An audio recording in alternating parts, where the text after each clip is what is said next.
Good morning, everyone. Thank you so much for coming out to be with us today. We have two amazing presenters who will be presenting a little bit later, but I also wanted to remind you again that if you park behind the building, that parking is for staff only, so you want to take a moment to move your vehicle so you are not towed. Just a brief history about 1 Million Cups. 1 Million Cups was started by the Kaufman Foundation 6 years ago, and it's been in Dallas for 5 years.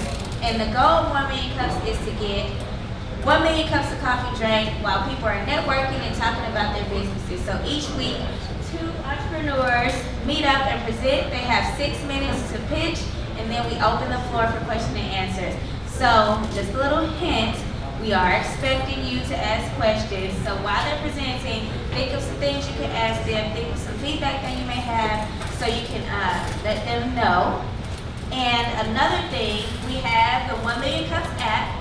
So I ask that you take a moment to download the app.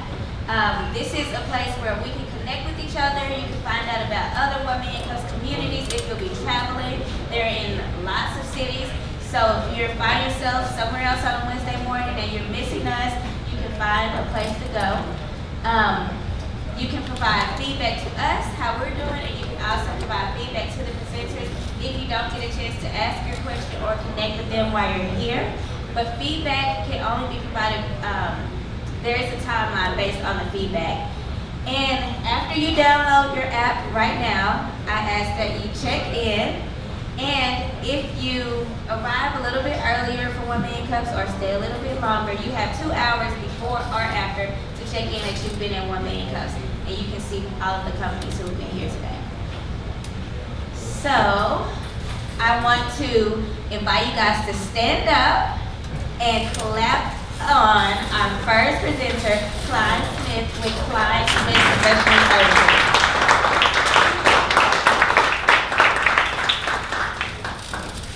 Good morning, good morning. Thank you all for, first of all, thanks 1 Million Cups for inviting me, and this is a fantastic opportunity. My name is Klyne Smith. I actually have my PhD in software engineering. I don't go by Dr. Smith. My mom calls me Dr. Smith because I like her. My students call me Dr. Smith, but I can't get my wife or my kids to do it. But I'll start off by saying I started I'll go back 1993. I am in Lillehammer, Norway, sitting at a restaurant. Luke Gershner, the president and CEO of IBM at the time, he comes to me and he said, Klyne, we've talked on the phone, I've heard about you. He said, I have a couple of questions. Can you make this happen? I said, yes. He said, can you lead this in some type of format and some type of structure to make it happen with the right quality? I said, yes.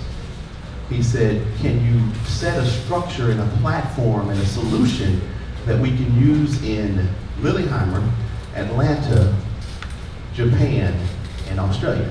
I said, yes. He said, okay, let's eat.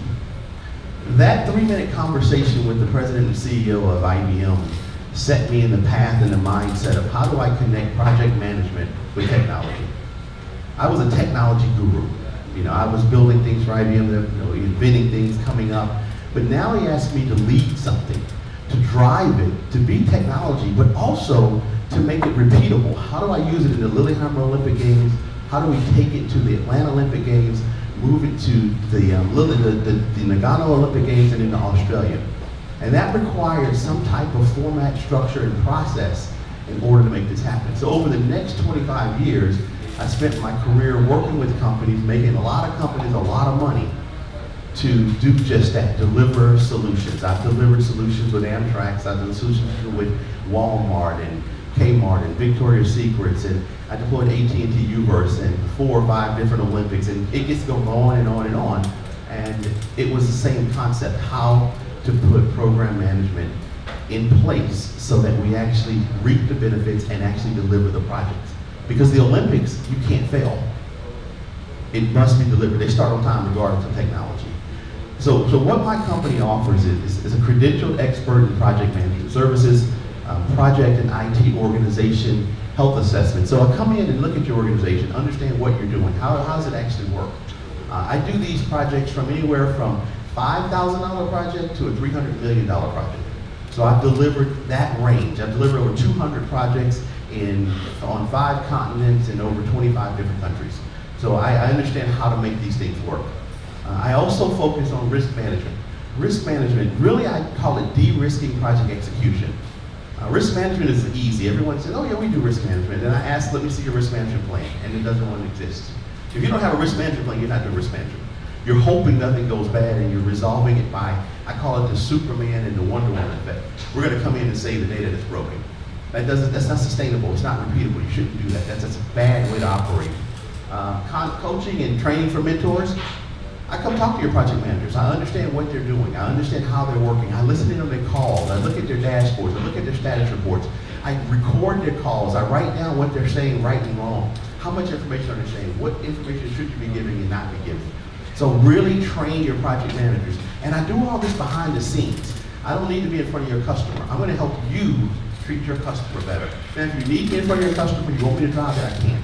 And I have a group of people that can help us do that. But my rates and my costs are Accenture IBM type costs. I discounted 50% and then 40% in the first 90 days. I'll get that in a second. And then finally, proven best practice strategies and delivery. If nothing else, I can deliver the solution. On time, on function, on budget. But I have a saying. I teach at SMU. I teach project management. I teach software engineering. I teach cyber security, data science. I say, I don't want the project to end. And the team looks at me like I'm crazy. I'm like, no, I keep getting paid. Right? It's a change request. I get paid. It's another change request. I get paid. I start off with 3 months. I want this to be a 2-year project because I continue getting paid. The project ends, it's over.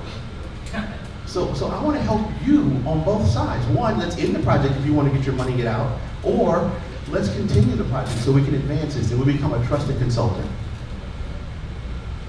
Why am I here? Why did I do this? I left, I tell you, I turned 50 last year. I went to Cuba for 7 days by myself just to hang out, regroup. And I said, I got to start my own company. I work for Ericsson. I made $284 million for Ericsson over 4 years. Now, that's not a bad thing, because Ericsson, they're a big company, make a lot of money, but I realized I didn't get any of that money the way they got it. And so I said, it's time for me to start my own company and do what I do best, is deliver solutions. I am going to help take away the risk management. We're going to stop scope creep, over allocation of resources. You don't need all those resources. You need resources to be smarter, better, and faster. We're going to take away the monitoring and the controlling. We're going to make the monitoring and control of the project much stronger. And finally, here are some of the customers and companies I've worked for and I've delivered solutions for. I won't go through all those, but I start with startup companies, early stage investors, mergers and acquisitions, etc. My pricing structure, I'll come in for 3 weeks or 3 months. We'll do a nice little $7,000 a month. After that, let's do a return on investment. Let me help you to make more money and you pay me appropriately. Thank you so much.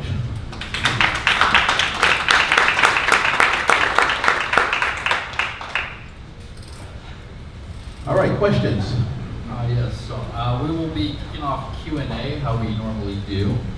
So first, we're going to ask the presenter, what can the community do for you? And then we'll go back to the audience. The community from me is twofold. One, if you actually need program management, program delivery support, reach out to me. My rates are reasonable. I'm not a full-time. I'm not going to come in and say, you got to give me 40 hours a week. If you need to talk to me for 2 hours, to help you set up a mindset, set up a structure. Let's have that conversation. Buy me lunch, we'll be fine. If you get a project and you need somebody to come in and kind of get it managed, get it organized, let me know. We'll talk about it, we'll set up a particular rate. We're not trying to take all your money, we're trying to get you ready and get you situated so you get the next project. And the next project, you're gonna need me more. And the next project, you're gonna need me more. So the community can call me and let me help you to get stronger in how you're delivering solutions. On the other side, if you have customers that have really weak program delivery structures, and it's hurting you because you can't get in because they can't get their act together, then recommend them to me. And let me go on their side, clean up their nonsense, and then you can actually do business with them. One of my good friends at Ericsson, he actually sent me over to CenturyLink 4 weeks ago because he couldn't get a contract sold because they couldn't get their things going. So they brought me in for 2 weeks. I cleaned up a lot of their stuff. He's able to get contracts now. So that's how the community can help me. Awesome, thank you. And yeah, those of you in the audience who have a question, just please raise your hand and I'll come around with the mic. And if it's your first time here, this is really a huge value of 1 million cuts is to be able to directly engage with our presenter. So I would look for hands. Here we got one in the back. And if you want to just say your name and what you do. My name is Chad, I'm a connector. That's my background is project management, PwC and all that. I have a question, there's a big shift towards agile, right? Right. Kind of how do you layer that into your framework and your advisory? The question was, how do I layer Agile into my framework, my advisory? So I deliver Agile solutions, V-model solutions, waterfall solutions, spiral model solutions, iterative model, and I deliver a combination of all those. First thing I do is understand your business requirements, understand your organization, understand your customer, and what you have the capability of doing.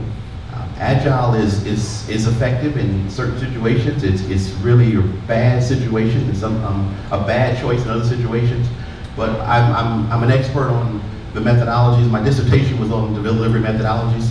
So I actually determine what's the best methodology based on the environment we're in.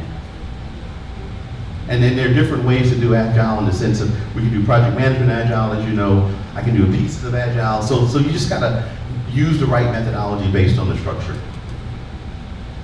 When you made the leap from Ericsson to starting your own company, what challenges did you face when you did that? The biggest challenge is obviously finding customers, finding clients, and establishing how you can help them. Let me explain that a little bit more.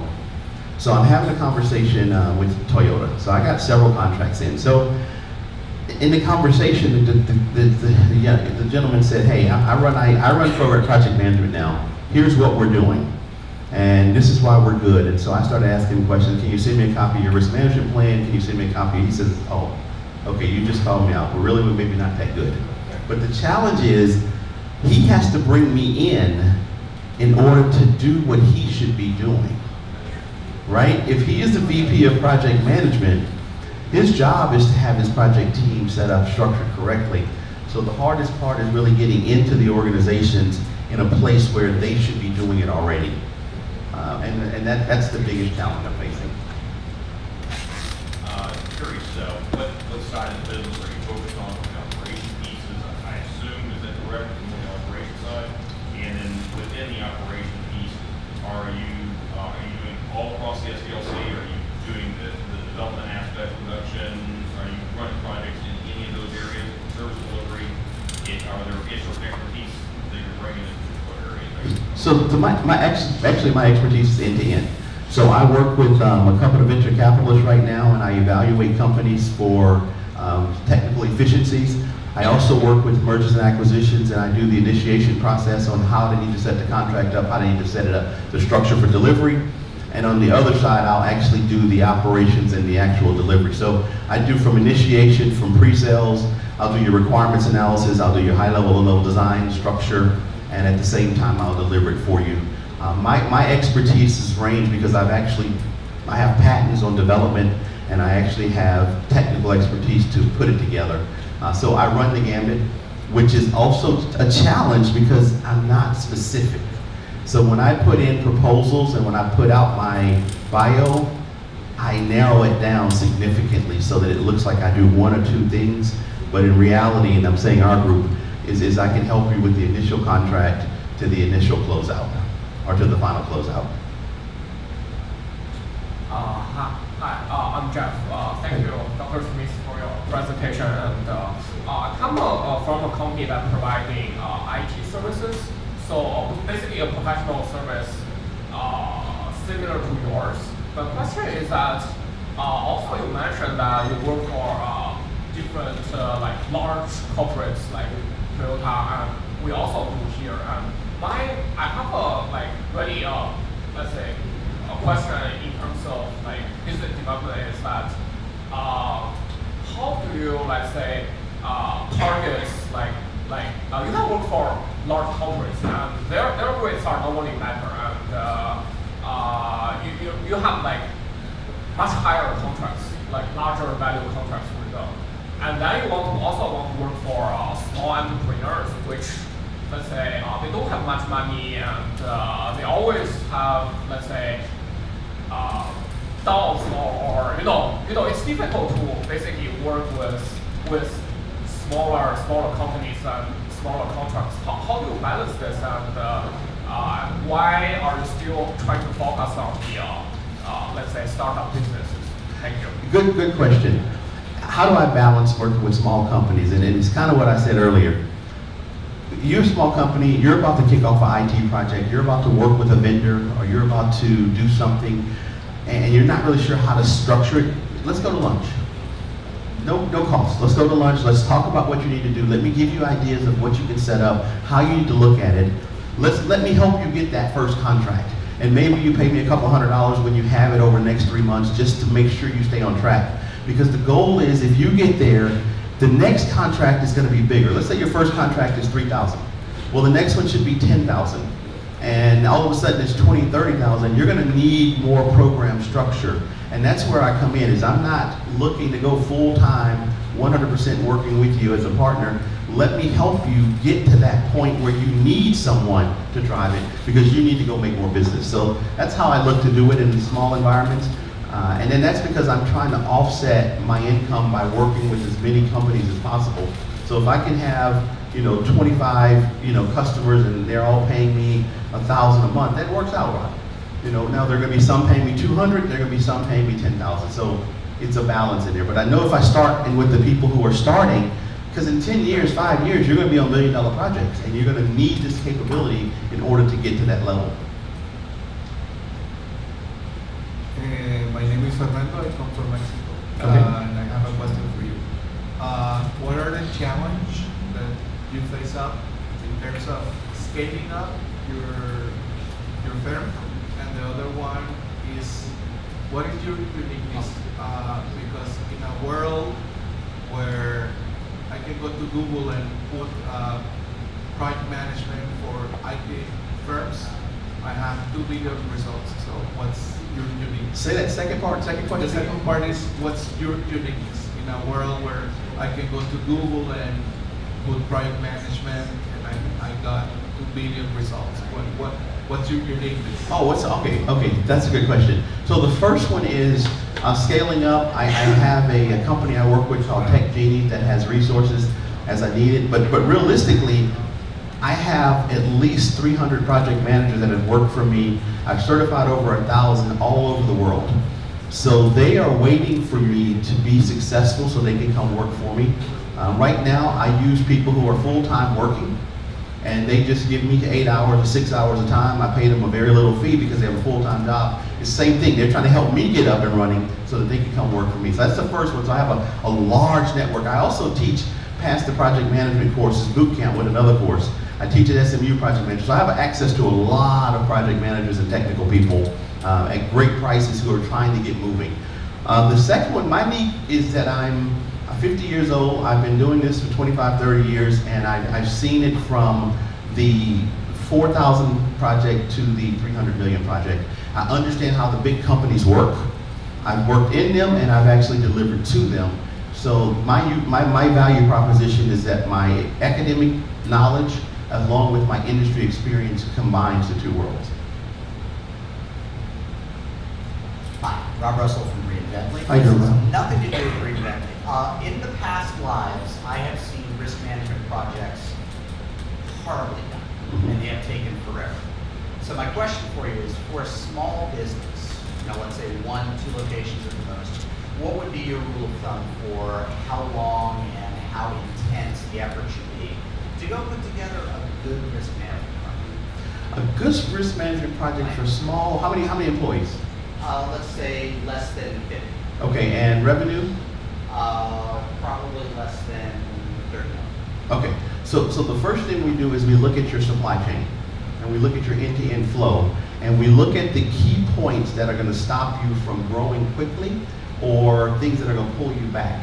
And so let's say we have 20 steps in the process, we may identify 4 that we need to address. So the first set of risk management hits the 4 areas that are most likely to cause problems. And we truly have to put real mitigations in for those. And then we have to evaluate those mitigations to see if they're actually going to come to fruition in what they do. So your money is spent in hitting kind of the 80-20 rule. But once you do that, you don't stop. Once you see the reward from that, then you take that money and you invest it into steps, the next 4. You take that money, invest it to the next 4, so all of a sudden you're paying yourself to get better. But you don't try to do it all at once. It's like a transformation. If you try to do it all at once, you might as well just leave it. How's it going? Hello, my name is Rocky. What's the most common problem that you find you get hired for all the time? And if maybe you can elaborate on a solution that you've always used or something that is specific to that reoccurring problem that you always find. So that's the problem I get called for the most is scope creep. Now, why is this scope creep? Scope creep is because you didn't have a solid contract, you don't have a risk management plan, you don't have a change management plan. So scope creep means that I, as a small company, it doesn't matter, companies put in a $2 million bid. Their cost is $1.4 million. They don't have a tight enough wrapper around their program management structure. The customer states, oh no, you're supposed to test this also. Well, that test requires buying a $200,000 box. And that requires 2 more people. And your contract is not clean enough, your project delivery structure is not clean enough, and you have to absorb that cost. So usually it's scope creep, and that comes from not managing risk appropriately and not identifying risk. Agile is a great example. People say, oh, we don't really do risk management Agile. Well, what happens if 3 days before the end of the sprint, 2 people get sick?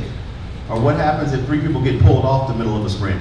You know, that's a significant risk. You don't hit your points, you don't make your money, but it's really scope creep and change management, and that's because you're not tight in the beginning and you haven't gotten your requirements and your delivery model down solid to where everyone understands what's going on. We just take the contract and assume.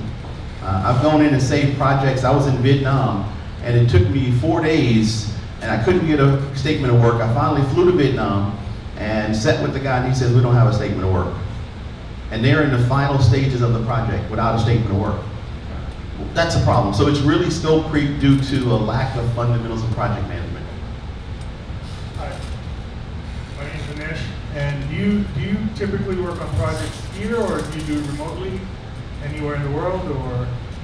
Anywhere in the world. Right now, I'm focusing my company in the DFW area, but I am working with a company in Nashville. I'm working with a couple of companies in Houston, Seattle, and New York. And when I say working with, that means that I'm putting contracts out. I don't have a whole lot of customers and clients now. I started in 2017.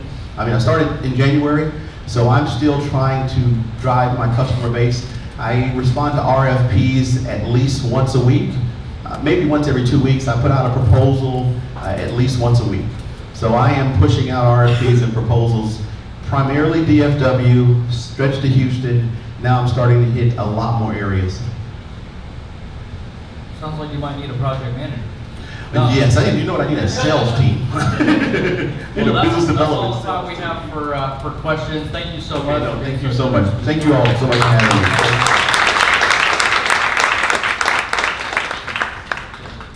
Thank you, Klyne, for that presentation. I want to take a quick moment to thank our sponsors. We have Michael Bruner, who is running the video and photography. If you guys would like to watch any of our presenters who pitched their 1 million cups, Michael Bruner is the person you can thank for that, and it's online. We also want to thank the deck for allowing us to have 1 million cups here each week. And there's free co-working each Wednesday after 1 million cups. So if you guys want to hang out and get some work done, you're more than welcome to do that. I also want to invite Robert from Reinvently up to talk about Reinvently. So first off, just to let all you know, there's more coffee. Please drink it. We're supposed to have 1 million cups drunk today, so make sure you do it. What is Reinvently? We are a mobile product agency. Now, what does that mean? We do beautiful and smart mobile application software. We design it, we develop it, and we can provide you with continuing development after you've done your first app, for example, for your MVP or for your trial, or etc. A few things that make us different, and I'll keep this really brief. One is beautiful design. Our CEO, he's a designer. It's absolutely in his blood, it's in our DNA. Secondly, quality and process. We are 100% focused on a very rigorous process to bring through the software that you're going to see and that you've asked for. So we define it, we work with you closely, you get it done, we've got the definition, and then we roll through the process. You get to see it every step of the way as things get developed. Lastly, success. We've been doing this for almost 10 years, and we feel pretty happy that if you look at reinvently.com, our website, you'll see some beautiful examples of some of our customers and what they've done. And we're pretty happy with how successful they've been able to be. So I'll stop there, drink more coffee. Thank you. I appreciate you being here. Also, I want to thank High Brew Coffee and Curtu for the treats, and also thank you to the volunteers on the 1 Million Cups Dallas Committee. This event is put on completely by volunteers, so everything that you see, everything that's done is by them, so thank you to them. Next, I'll bring up Tim with YURSELL Services.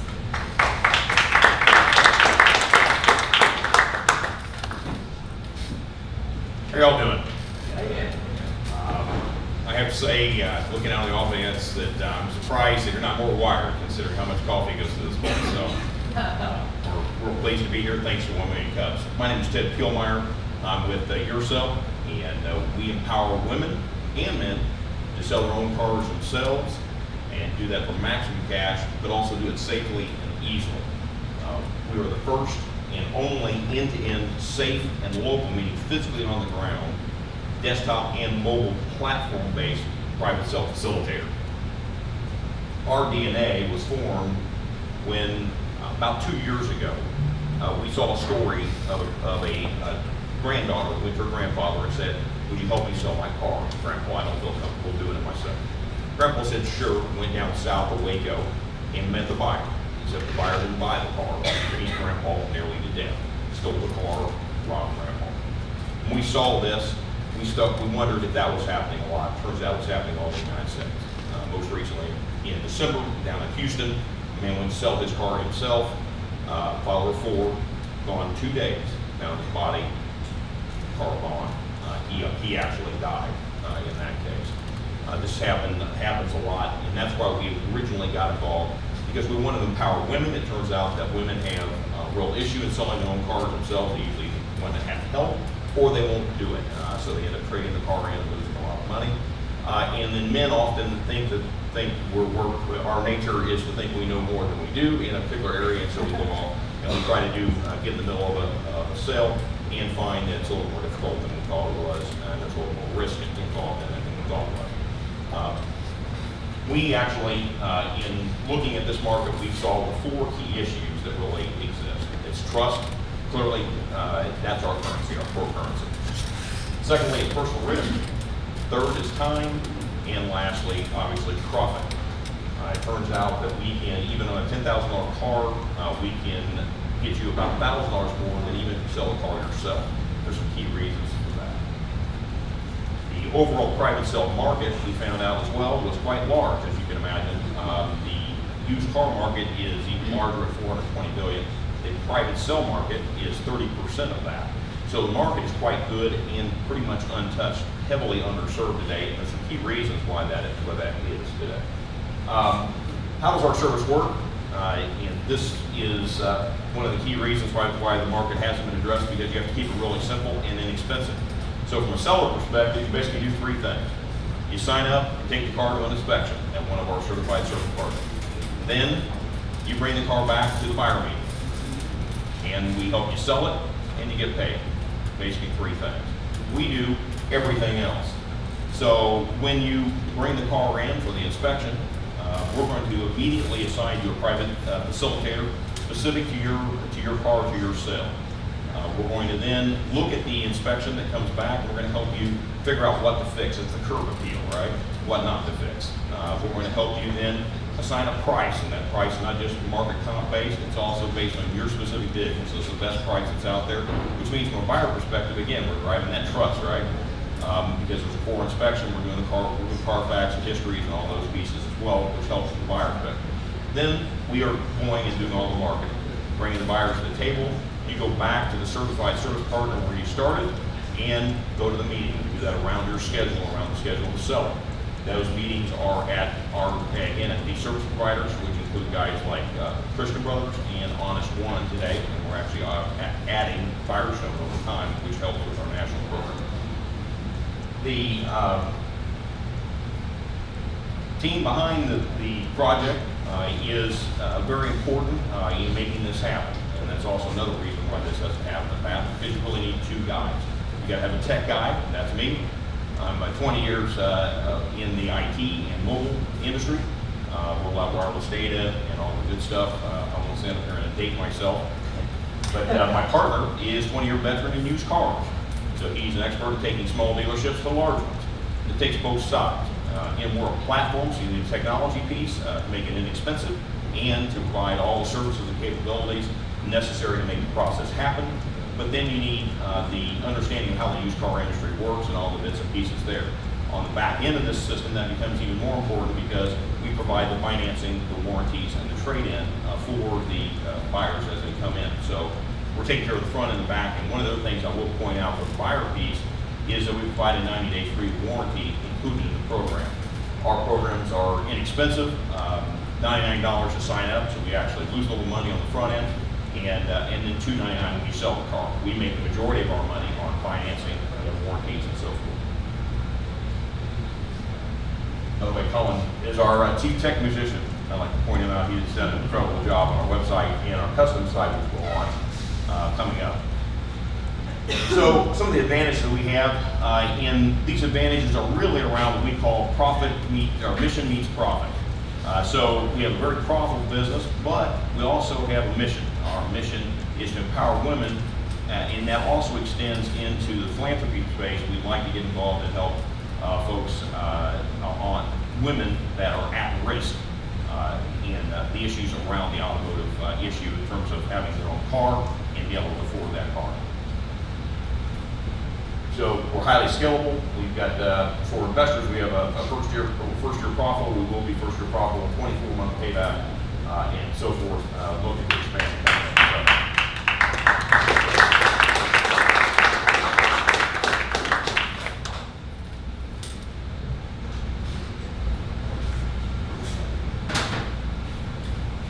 Can I answer some questions? Go ahead. We'll start again how we Sorry. usually do. So yeah, thank you for your presentation. And first question is always, what can the community do for you? How can people get involved? How can we help out? Well, we're looking for partners across the automotive space. So our platform will eventually include insurance to auto body, basically anything that has to do with the automotive life cycle. So we're looking for partners across that area. That might be a good place to start. So we're also in the process of talking to investors right now as well. So. Yes, sir. Have you looked Oh, at? sorry, we're gonna go with first name. Sorry. Please wait for the mic. I keep forgetting he's doing the thing there. I'm jumping ahead. Very nice presentation. I have a question for you. Sure. In terms of the business model, building a platform is very challenging. So my question is, how are you solving the chicken and the egg problem? And what I mean is, in order to have a successful platform, you need a lot of people who want to sell their cars. But unless you have a lot of people that want to buy cars, how you attract the ones who offer and the ones who don't? How are you solving the chicken and the egg platform? Well, the reason that we're going out for money, one of the primary reasons, and that we're not just bootstrapping things, because you get to spend a lot of money on marketing. So we've got to spend, on average, about $25,000 to $30,000 a month on marketing. We can't do that currently. So that has seriously made our seller uptake anemic. We're also getting our dealership license. There's a second piece to our business plan, which we didn't get to the revenue model fully. But the revenue model is not just on the seller side. We have a bread and butter business underpinning the business, which is more of a kind of traditional dealer model, which we call the trade-in side revenue. Clearly, we're going to be taking trade-ins in. We'll be selling some of them direct as well. And we can also buy cars from auction, which helps us pre-seed markets, for example, Dallas-Fort Worth. So we'll have our dealership license early next month. We just launched the service in limited launch in November. And so we'll have our leadership license here, I think they said the second week of June, and we have a location as well, but we're not really selling out of the location. Clearly, all of our deals are going through our service partners location. But that allows us to control our revenue model quite well on the bottom and start feeding into this marketing piece while we're trying to get the investment in place to do proper local marketing to solve the issue you're talking about. Good morning, I'm Bobby Waymeyer. I, in a past career, had to sell 500 light-duty vehicles as part of the fleet refresh. Okay. And we struggled with, should we try to sell them ourselves? Should we lean on our fleet leasing partner, which is Mike Albert Leasing, to ask them to sell vehicles for us or to be associated with that? Question to you is, have you looked at addressing that market, either working directly with businesses to refresh their fleets or with the fleet leasing partners of those businesses to help them with the maximum bang for the buck on their used vehicles? We have looked at the market. We have not had a chance to address it just by sheer time issue. But that is one of the areas we'd like to address. We think we can help them quite a bit. We've actually already got partners in the title loan space as well. We have cars that they need to get rid of as well. So we've already started in there, but we'd like to move that to large corporations. Our problem is we don't have a lot of expertise dealing with the fleet management folks. I'd love to talk to you after and understand a bit more about that and how we might approach that. That'd be tremendous. Hi, my name is Muthu. My question is, what way your service is different from Klyne or Carvana? Because they also do some part of what you are trying to do. What way is different? What way you're going to save money? Okay, so they're focused on buying your car at wholesale, right? They're a dealer, so their job is to get cars at wholesale and sell them at retail. Our primary focus is to help folks sell their own cars at retail, maximum retail price. So does that answer your question? Hi. Yes. Do you see a risk to a long-term risk to your business model as less and less people own cars? There are less and less millennials who own cars. Do you see a risk to your long-term business model? Not until probably 20 years from now. It's a long way off, really, before it starts to affect. Eventually, of course, we're going to go from about 2.3 cars per family down to about 1.3. We'll probably drop a car eventually because of autonomous cars and so forth, and other types of transportation mechanisms which are not, their own vehicle. But I think two things. One is we don't believe people will ever get rid of their cars entirely. We think we've heard that position. We think that's erroneous. And then secondly, like I said, it's going to take a long time for that to happen. So we've got a lot of years to make a lot of money in the near term for our investors and for us. Thank you, Smith. My question has to do with the implementation of business. Can you talk a little bit louder? I can hear you. Yeah, my question has to do with the number of pieces in your the service that you provide. You've got facilitators, you've got partners, and I didn't see your revenue model yet, but obviously you're getting some. I guess you're getting some piece from each of you, the company, you're making some money from each of those partners for each. Some of them, yes. Some of you, okay. So you mentioned so the customer then has to take the car to get the inspection someplace. And then they have to take the car to what there sounded like there were 3 or 4 places where the customer has to go somewhere. Is that wrong? Just one place. So there's a service provider by their own, someplace in their neighborhood. We're about micro-local. So there's a service partner by them. They take it there for the inspection, and they're going to bring it back to the meetings to the same place. It takes about 3 or 4 meetings to sell your car. So you're basically signing up for 3 or 4 meetings in your schedule. You give us your preferred schedule, and we try to match that up with the buyer. So also we have a facilitator. The facilitator then actually goes to the meeting, helps you do the negotiation, goes on the test drive, again, making it safe, and walks through the process. We've got a central office for helping with the financing, trade-ins, all those things. Well, I mean, as a woman, this is one thing that I have really wished we had, or something along these lines, because it is a hassle. But my problem has been mostly the time. You're a busy person and you work. So that was our number 3. And you don't have time to take it to 3 or 4 places. Okay. Well, again, you're not taking it 3 or 4 places. You're taking it to the same place, and it's close to your house. Well, would you do that against trade-in? So you're probably a trade-in person. Have you traded in cars before? Absolutely not. I mean, actually, I sell my own cars. Oh, you sold your own car. Okay. It's been frustrating. The older I get, Right. the more cautious I am. Would you do it for $1,000 more on, what kind of cars do you have up? Can I ask real quick? It's very, for, high-end. I mean, $20,000 car retail? Oh, retail? Yeah. The used value sometimes, yeah. Yeah, so $20,000 retail car, we're probably gonna get you about $16,000 more. $1,600, sorry, $1,600 more. So would you go someplace, basically 4 times, inspection plus 3 meetings, and it's real near your house, would you do that for $1,600? I might, it just depends on the, I'd probably give it a try, yeah. Is Okay. that extra profit net of your fees and? That'd be, yeah, so that includes our fee, yeah. So you should do quite well, actually. Yeah. Have you considered, this is a total difference from the business model, but what I had hoped for as a customer was a place, like a used car lot or whatever, where I could just take the car, Mhm. you do all that stuff for me Mhm. there, and then I don't have to do anything. Well, that's our next model, but it's gonna cost you a whole lot more. So that's why we're really inexpensive. So what we're trying to do is drive out the cost.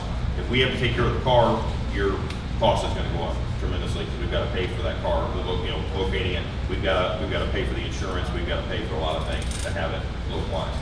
So that, the idea of this model is to make it as inexpensive as possible for folks, when they sell their car, and for buyers as well. There's almost no buyer fees as well. If you go to buy it from a dealer, all we have is a $50 facilitation fee, and it goes away with buyer financing. So we take all the fees out. We were basically squeezing the onion down to brass tacks.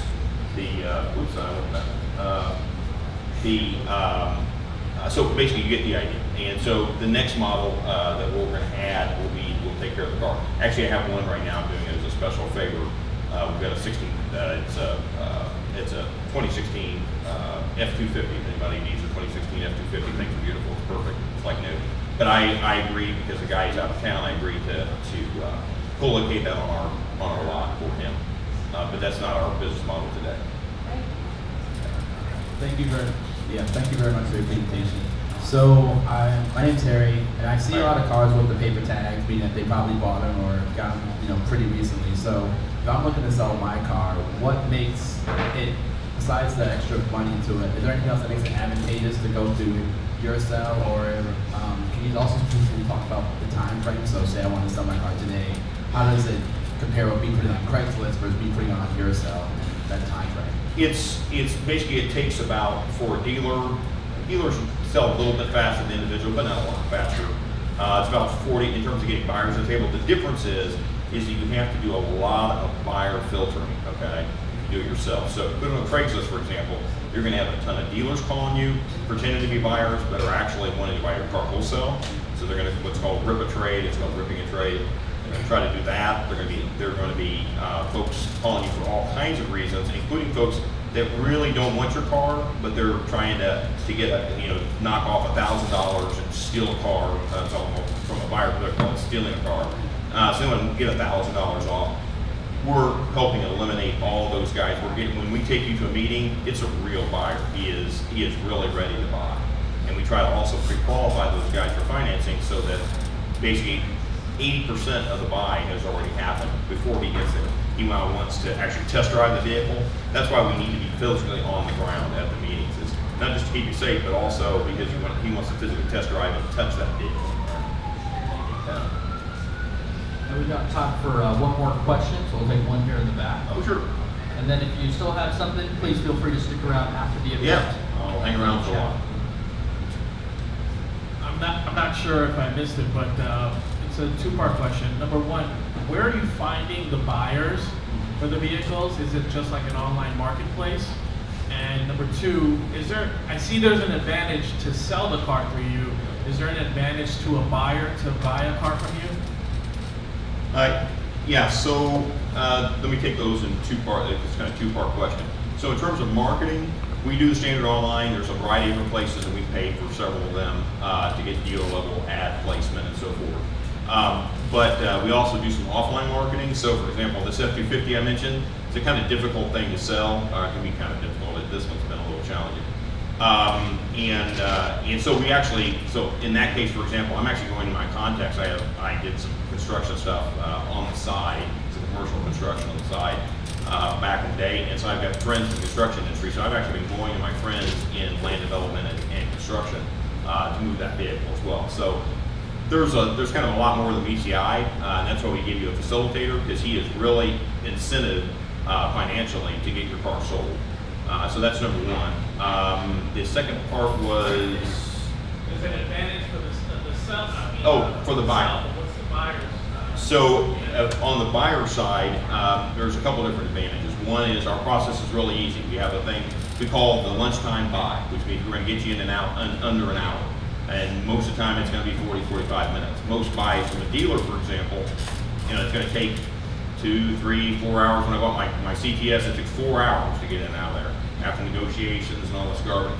We have a very fast negotiation process. So, and you've got all the information as a buyer, which is really unusual. Most buyers go to a buyer meeting, doesn't matter if it's private sale or dealer, and they don't have the information, right? They have some information, but some of it's wrong because they get it off the net. With us, you know the range, the pricing range that we set for that car. We're going to tell you what that is. We set it for the seller originally. The seller picked within the range for his price. You're going to know the inspections. You're going to see the inspection. You're going to see what was repaired and what's still outstanding. You're going to have a 90-day warranty on the backside that's free, that's included for the seller in the sale. So that's going to be there for you, or you can buy the extended warranty. So we're going to have extended warranties, and of course financing and all those pieces, and you can do a trade-in. Plus, there's the fee issue, which we mentioned earlier. We don't have all the fees that are traditional to these transactions. If you're doing a dealer, and on the private sale side, if you're buying from a private seller, you don't have the risks associated with doing that, including things like fraud and, of course, physical risks, which we talked about at the beginning. So, by the way, when we've been doing marketing, we've got about 5 buyer calls for every seller call to us. Buyers so far really love this thing a bunch. Awesome. Thank you so much. Let's give it up one more time.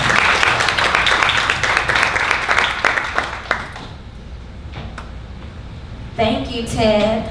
Thank you all for coming out today. I have a few announcements before we leave. There is a mompreneur event, so if you know any mom entrepreneurs, let them know that on May 24th at 10 a.m., there will be a brunch and learn here at the DEC for all mompreneurs. The tickets are $10. And I did hear that there would be like an elevator pitch session type thing, and the prize is really amazing. So if you know any moms who are also entrepreneurs, invite them out to that on May 24th at 10 a.m. There's also a Fort Worth startup crawl on May the 31st. There'll be a group meeting here at the deck. If you want more info about that, the group, you can come over and see me afterwards. But if you just want to get your own tickets and check that out, you can go to startupcrawlfw.org. I invite you to like our Facebook page, give us a review, leave us a comment, leave us a message, a nice word. We would enjoy that. And then also there's free co-working today in the back, so stick around. And then also stick around and see our presenters. Thank you so much for coming out. We'll see you next week, same place, same time.